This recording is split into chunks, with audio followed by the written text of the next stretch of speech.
We love you. Be however you choose to be. Our love for you is not dependent upon your behavior. Our love for you is unconditional. And that's the way we want you to be. We want you to experience the deliciousness and the naturalness of loving in spite of what's going on, you see. So I've been listening to you for years, and your teachings and the law of attraction have definitely changed my life, no doubt. I listen to Abraham's words every day, every morning, throughout the day. While I totally understand and I get that it's about the journey and not so much the destination, you know, I have Abraham quotes all over my house. I really do understand the teachings. It feels good to desire something, though. We want you to have desires. And there's plenty of those. We just don't want you to trample them with doubt. So, to that point, and I assume everyone, would appreciate, you know, the very specific processes that you recommend. I have all of them kind of in piecemeal in the morning, getting up, enjoying the view out the window, you know. Well, here's the thing. What do I do? We've been giving to you here today the best explanation of what we would do if we were in your physical shoes. And here's why, and here's what we mean by that.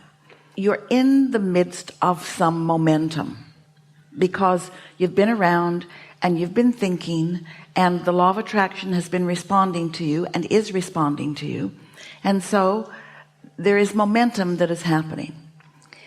It is your response to what is happening that is the predominant reason that you offer the vibrations that you do. If we were standing in your physical shoes, we would say to ourselves, I want to calibrate to what's becoming, not to what is. Because what is the enemy of future expansion.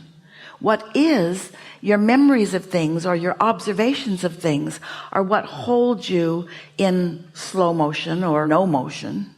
So we would begin to approach life more from the standpoint of what can I do to calibrate to my vortex, and what can I do to not calibrate so much to what's going on around me.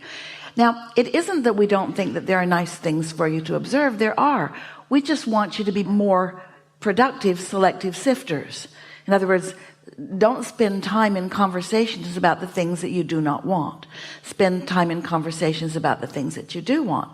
So if you've been listening to us for a while, that message has always been the same. You get what you think about, you get what you speak about. It's attraction, attraction, attraction. But we also understand that sometimes you just can't help yourself, because there it is, so vivid. How can you not notice it, and how can you not respond to it? You can't. And in that situations, it's what we call a step one moment. When you are writhing in the discomfort of the unwanted, this is the part that we really want you to take home today. While you are calibrating to this thing that you do not want, you are also calibrating anew in your vortex. And if you could just understand that, so that you don't make what's happening, if you don't want it, a bad thing, you let it be a clarifying thing, so that you just relax more in this never-ending journey, and you just decide that it's more a fun journey than it isn't. It's a more feeling good journey than it isn't. And then just do your best to reach for the best feeling thoughts that you can find along the way, and get out ahead of it. That's the newest part of the message. Get out ahead of it by segment intending and by meditating.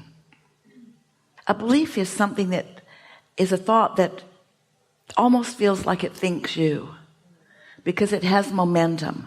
So the best you can do is notice how this belief feels, and if it feels defeating, or if it feels unfair or unjust, then you've got to do something about changing the way you feel. And what's tripping most humans up is that you think, no, the injustice has to go away, and then I will not feel injustice. So I will get a whole bunch of people on my team and we will fight injustice. It doesn't work out very well, does it? The harder you push against the injustice, the more the injustice becomes.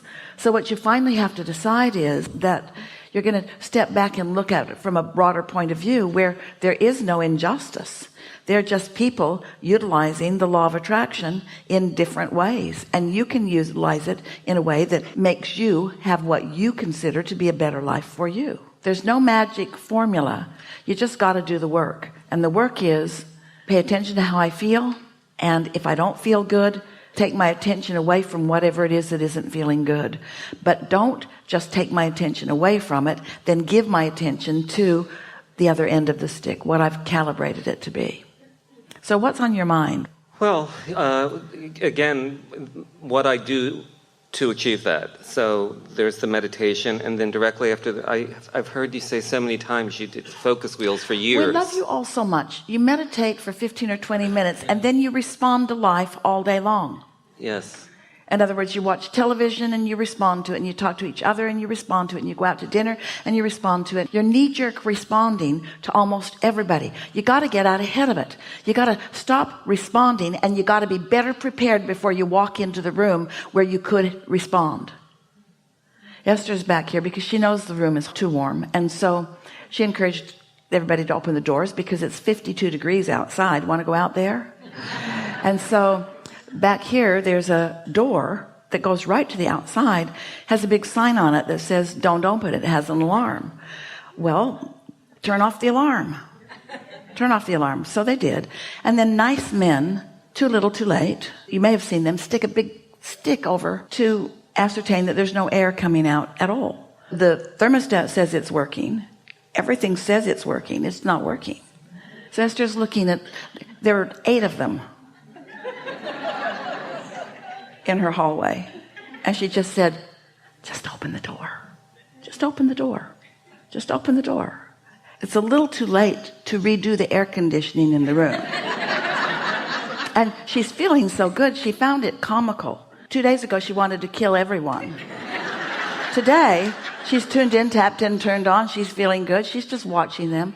She knows they're well-meaning and completely ineffective. There's nothing that it can do. There's nothing that they can do at this point. There's nothing that they can do. But there's something she can do. She can be distraught about it, or she can see the humor in it. He stuck his pole over, and she said, what's that supposed to do? Because she could see an orange thing hanging from it. Just hanging from it. Just hanging from it. Doesn't look like there's any air, Esther said. Doesn't look like it's working. And they're looking at her like, there isn't anything we can do. And she's looking at them like, there isn't anything that you can do. And she's looking at them like, it doesn't matter, there isn't anything you can do. And they're looking at her like, well, even if it mattered, there isn't anything that we could do. And so stuff happens around you all the time. But you've got to decide whether you're going to let it calibrate you into discord, whether you're going to let that be the thing that calibrates you so that you take that person forward in the world, so that you get the bad driver and you rendezvous with bad drivers, and then you go to a restaurant that doesn't have the food you want or the service that you want. In other words, it just goes on and on and on. It only takes something to get you calibrated against yourself. So you've just got to decide. You've just got to decide how your life mostly goes.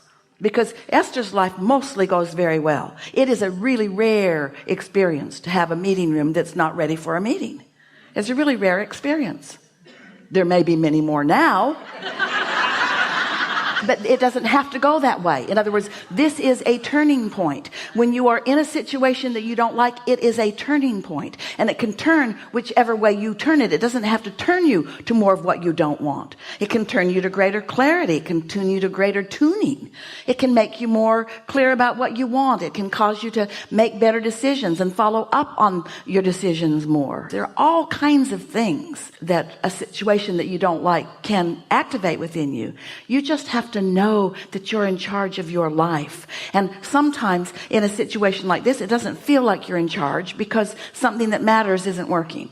So it doesn't feel like you're in charge, but you are in charge of the way you respond to it. You are in charge of that. It's 52 degrees outside. It could be a whole different situation. In other words, if it was 120 out there and this wasn't working, there'd be more suffering going on in here. But that's not what's happening. You see what we're getting at? Listen, you answered my question before I asked it.